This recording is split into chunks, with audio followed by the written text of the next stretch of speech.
Amados irmãos, graça e paz. Eu quero compartilhar a palavra com vocês lá no livro de Daniel, no capítulo 3, a partir do versículo 27, que diz assim: os sátrapas, os prefeitos, os governadores e os conselheiros do rei se ajuntaram em torno deles e comprovaram que o fogo não tinha ferido o corpo deles, nem um só fio de cabelo tinha sido chamuscado. Os seus mantos não estavam queimados e não havia cheiro de fogo neles. Disse então Nabucodonosor: louvado seja o Deus de Sadraque, Mesaque e Abidnego, que enviou o seu anjo e livrou os seus servos. Eles confiaram nele, desafiaram a ordem do rei, preferindo abrir mão de sua vida a prestar culto e adorar a outro Deus, que não fosse o seu próprio Deus.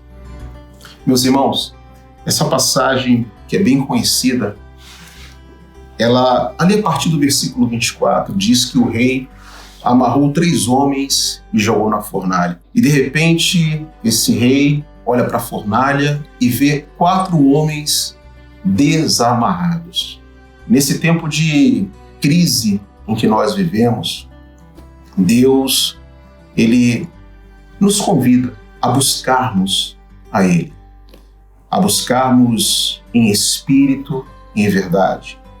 Deus nos convida a um arrependimento que traga a presença dEle ao nosso lar. Um arrependimento e adoração que traga a glória de Deus para o nosso lar.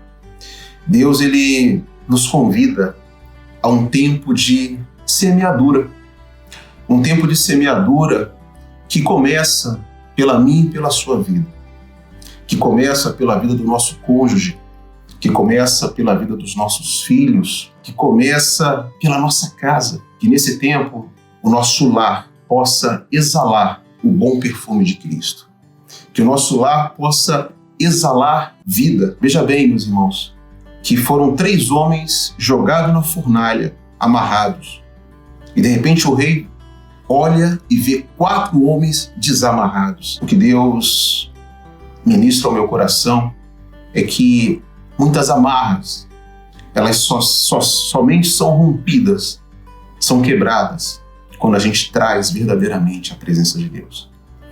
E a gente traz a presença de Deus através do arrependimento e através da adoração. Esses homens, eles confiaram em Deus. Como diz lá no versículo 28, eles confiaram em Deus, abriram mão de suas próprias vidas. E a palavra de Deus, ela é muito clara, ela diz que aquele que quiser salvar a sua vida vai perdê-la. Porém, aquele que perder a sua vida, aquele que abrir mão da sua vida, encontrará a vida. Aqueles homens abriram a mão de suas vidas para que Jesus vivesse. Aqueles homens não negociaram a fé deles. Não negociaram. Preferiram não adorar a outros deuses. E na nossa caminhada, quantas vezes, de uma maneira muito sutil, a gente às vezes se encontra adorando falsos deuses.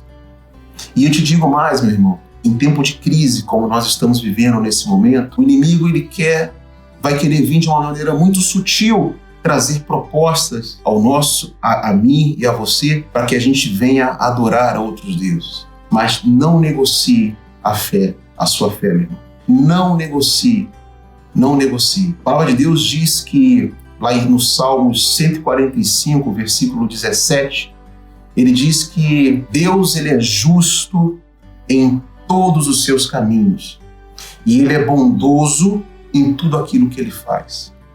Nós estamos vivendo um momento em que Deus permitiu que tudo isso acontecesse. Ele está permitindo que tudo isso esteja acontecendo. Amado, Deus, ele é justo e Deus, ele é bom.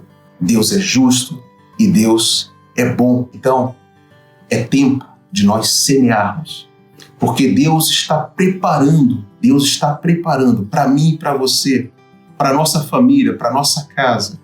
Deus está preparando para a sua igreja uma grande colheita. Veja bem o que aconteceu lá no versículo de número 30, que diz assim: então o rei promoveu Sadraque, Mesaque e Abidnego na província da Babilônia.